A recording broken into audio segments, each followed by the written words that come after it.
ጀነትን አላት ሊገልጿት አቅም ያነሳቸው አረፍተ ነገር ተደራጅተው የተሳናቸው ውብ ዓለም፣ ግዙፍ ዓለም፣ መቋረጫ የሌለው ዓለም፣ ጸጋ የሞላበት ዓለም ጀና ዳሩል ሙተቂን የምእመናን ምድር ሙእሚኖች ያለቀሱላት ሌሊት ተነስተው የለመኗት የስኬት ምድር የስኬት መቋጫ የደስታ ማሳረጊያ የፌሽታ ማተሚያ ጀነት። እሷ ውስጥ በሽታ የለም፣ ህመም የለም፣ ሞት የለም። እሷ ውስጥ ሽንት ቤት መጸዳዳት የለም፣ አክታ የለም። እሷ ውስጥ ጭንቀት የለም፣ ትካዜ የለም፣ ሐዘን የለም። ስሟም ዳሩ ሰላም ነው፣ የሰላም ምድር ብቻ ነች እሷ። እሷ ውስጥ ተንኮል የለም፣ ነገር የለም። እሷ ውስጥ ክፋት የለም። ደስታ፣ ፌሽታ፣ ስኬት፣ ድሎት፣ ሁሌም ሰርግ፣ ሁሌም ፌሽታ፣ ሁሌም የማይቋረጥ ደስታው የማይሰለች ውብ ዓለም ጀነት። አዕደቱ ሊዒባዲየ ሷሊሒን እኔ ለደጋግ ባሮቼ አዘጋጅቻለሁ ጀነትን ማላ ዐይኑን ረአት አይን አይተው ማታቀው ዓለም ወላ ኡዙኑን ሰሚዐት ጆሮ አዳምጠው ማታቅ ወላ ኸጠረ ዐላ ቀልቢ በሸር በሰው ልጅ ልቦና ውስጥ እንዲህ አይነት ዓለም አለ እንዴ እንዲህ አይነት ምቾት አለ እንዴ ብለው እንኳን በልቦናቸው ብልጭ ብሎ ማያቅ አስበውት ማያቅ አልመውት ማያቁት ውብ ዓለም ለደጋግ ባሮች አዘጋጅቻለሁ ይላል። ስለ ጀነት ስናወራ ዱንያ ላይ የምናያቸውን ዕቃዎችን ብንጠቅስም ከጀነት ጋር ይገናኙ ስሙ ብቻ ነው እዚህ ላይ ያለው። እዛ ነው አብዱላህ ብኑ አባስ ለይሰ ፊል ጀነቲ ሸይኡን ሚማ ፊ ዱንያ ኢላ አልአስማእ ነው። ጀነት ውስጥ የተጠቀሰ ነገር ዱንያ ላይ ካገኘ ስምን ያገናኛቸው አይገናኙም። ውበቱ፣ አይነቱ፣ መዓዛው፣ ጥፍጥናው፣ ስያሜው ብቻ ነው። የመጀመሪያው ወደ ጀነት የሚገቡት ቅፍለቶች አላ ሱረቲ ቀመሪን ለይለተል በድር ሙሉ ጨረቃ በሆነበት ቀን ጨረቃ ክቡና ድምቃ በምትታየው ብርሃን ፊታቸው እንደዛ ያበራ የሚሄዱ ሰዎች አሉ። ውጁህ የውመኢዝ ሙስፈራ ዳሒከቱን ሙስተብሽራ ፊታቸው የሚያበራ ሳቅ የለበሰ ፊት የያዙ የመጀመሪያው ቅፍለት አላ ሙሸምር ሊልጀና እናንተ መሃል ለጀነት የታጠቀ የለም አሏቸው። በአላህ ይሁንብኛል ጀነት እኮ ኑሩን የተለእለ የሚያበራ የብርሃን የተንቀለቀለበት ዓለም ወረይሓነቱን ተህተዝ ስታየው ምልከታህን አይንህን የሚማርክ ልዩ ዓለም ነው። ወባሕሩን ሙተሪድ የማይቋረጡ ወንዞች የሚፈሱበት ምድር ነው። ወቀስሩን መሺድ በጣም የተዋቡ ውብ ሕንፃዎች ቤተ መንግሥቶች ያሉበት ውብ ዓለም እኮ ነው አሏቸው። ሰሃቦቹም የአላህ መልእክተኛ በእርግጠኛ ጀነት ታጥቀናል አሏቸው። ጀነት ግንባታዋን አላህ የገነባት ለቢነቱ ሚን ዘሀብ ሕንፃዎቿን ሲናገሩ ጡቦቿ አንዱ ከወርቅ ነው፣ ሌላኛው ከብር ነው፣ የሁለቱም አያያዣ ሚስክ ነው ይላሉ ነቢ ዓለይሂ ሰላቱ ወሰላም። አላህ በረቀቀው ጥበቡ ያሳምራል፣ አስውቦ ዲዛይን ያደረጋል፣ አሳምሮ የሰራት ጀነቱ አድንን አላህ ሰርቶ እንደጨረሰ አስዋባትና ተናገር ያላት አንድ ቃል ተናገረች። ቀድ አፍለሐል ሙእሚኑን አለች። ይህን ጸጋ የሚያገኙት ሙእሚኖች ተሳካላቸዋል። ጀነት ራሱ እያንዳንዱ የጀነት ሰው የራሱ የሆነ ዓለም አለው። ግዙፍ ዓለም የራሱ ወንዞች አሉት፣ የራሱ ቤተ መንግሥቶች አሉት፣ የራሱ የሆኑ ድንኳኖች አሉት፣ የራሱ የሆነ ሰፊ ዓለም ግዛት ለአንድ ሰው ይሰጠዋል። ኢዛ ረአይተሁም ይላል እነዚህ ኸዳሞችን ስታያቸው ሐሲብተሁም ይመስሉሃል ሉእሉአን መንሱራ የተበተነ ሉል ነው የሚመስሉ። የጀነት ሰዎች ሁሙል ሙሉክ ዐለል አስረቲል በይዳ ነጩ ዙፋን ላይ የተቀመጡ ነገሥታቶች እነሱ ናቸው። ዛሬ ምናልባት መንገድ ላይ የምታየው ፓርክ የሚጠብቅ ጫማህን የሚያጸዳ ከጀነት ነገሥታቶች አንዱ ሊሆን ይችላል። የናከው ጎረቤትህ ክብር ያልሰጠኸው የሥራ ባልደረባ አሊያም አጋዥህ ከጀነት ነገሥታቶች ውስጥ አንዱ ሊሆን ይችላል። ኢነ አስሓበል ጀነት ልየውም አላል ዛሬ እኮ የጀነት ሰዎች አሉ ፊ ሹግሊን ፋኪሁን ቢዚ ሁኑ አላል ፋኪሁን እየተደሰቱ በምን ቢዚ ሆኑ ቃሉ ፊ ጀሪሂል አንሃር ወንዞችን እያፈሰሱ ወቀጥፊ ቲማር ፍሬዎችን እየቆረጡ እየተመገቡ ወዚያረቲል አንቢያ ወልአህሊ ወልአኽያር ነቢያቶችን ደው ጓደኛ ዘመድ ወዳጅ እየተዘያየሩ ቢዚ ናቸው። በደስታ ላይ ነው የሚገለባበጡ።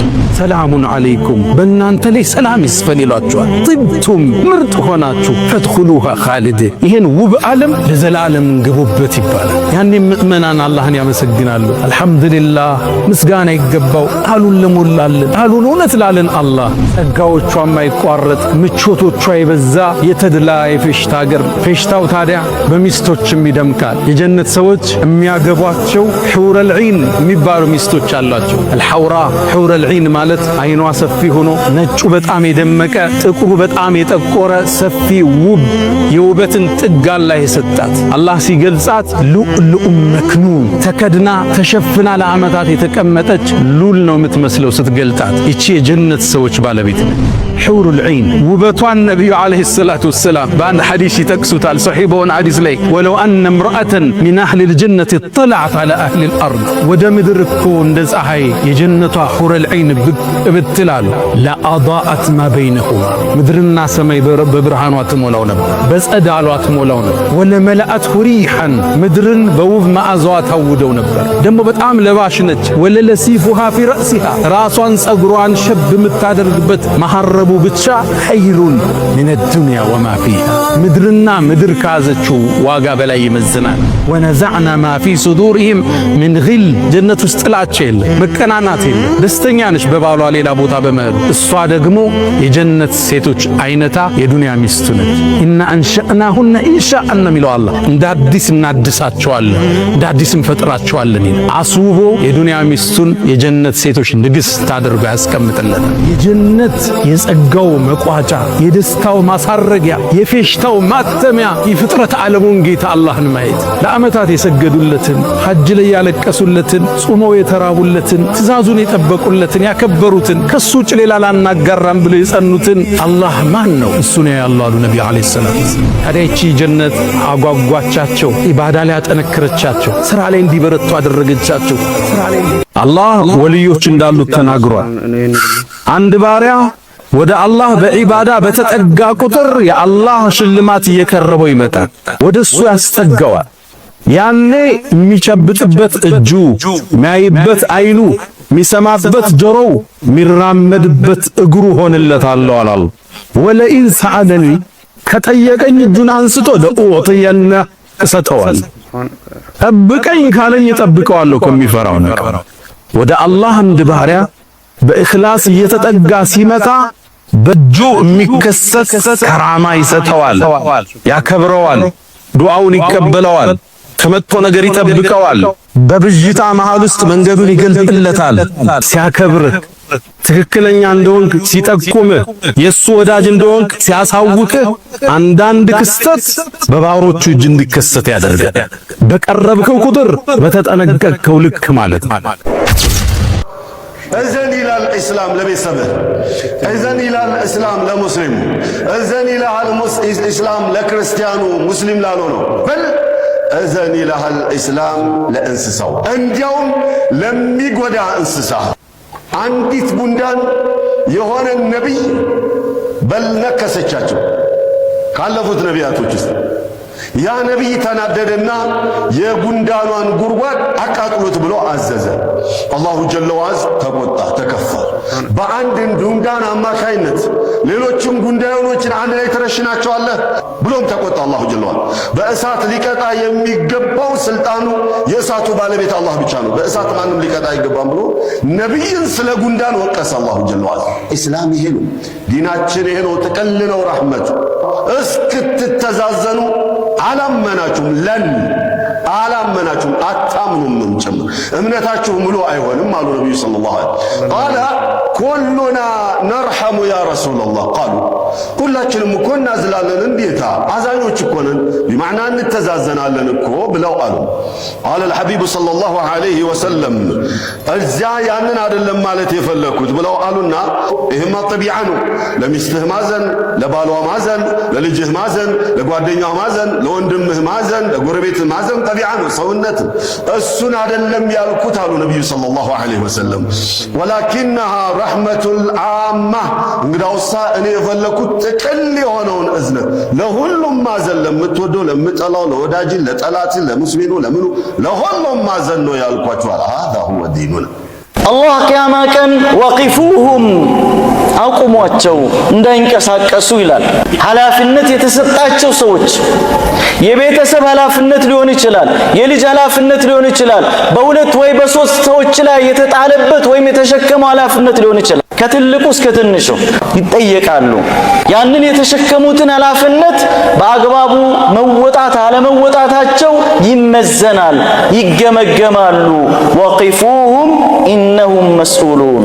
የአላህ ስብሓነሁ ወተዓላ ባሮችን አላህ በቁርአን ሲወስፋቸው ወለዚነ ሁም ሊአማናቲሂም ወዐህዲሂም ራዑን፣ አማናቸውን የሚጠብቁ ናቸው። የአራሕማን ባሮች ቃል ኪዳናቸውን የሚጠብቁ ናቸው።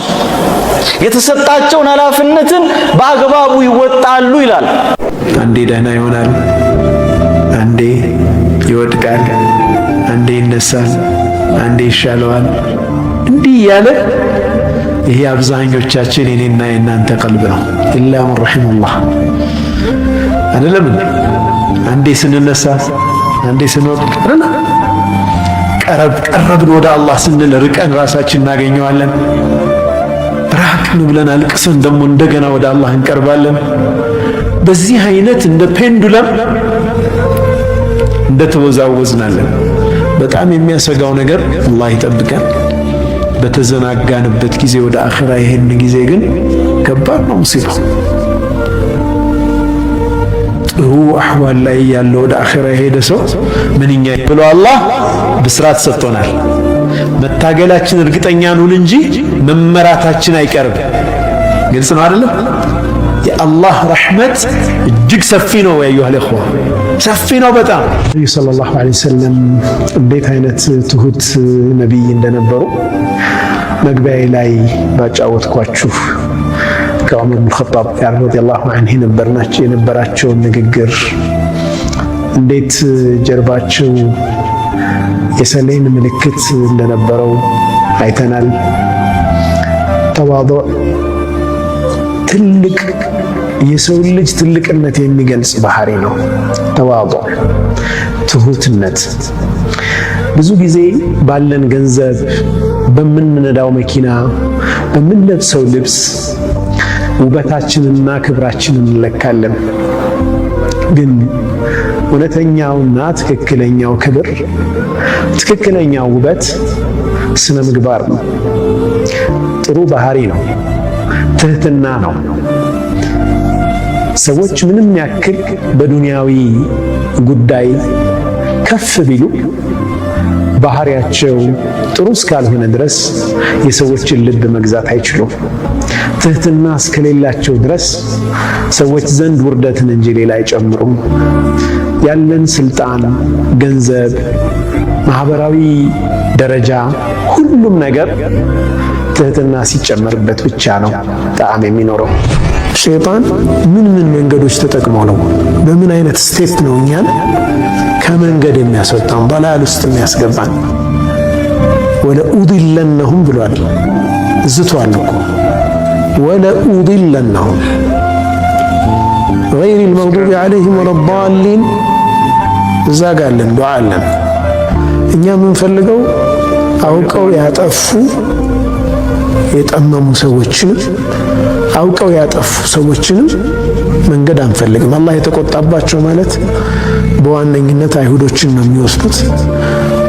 አውቀው ስለሚያጠፉ ስለሚያውቁ የነብዩ ሰለላሁ ዐለይሂ ወሰለም መልእክተኝነት አውቀው ስለሆነ የካዱት። ወለዳሊን ነሳራዎቹ ናቸው፣ ሳያውቁ የሳቱ ስለሆኑ። ከሁለቱ ነጃ ስትወጣ የሙእሚኖችን መንገድ ይዘሃል ማለት ነው።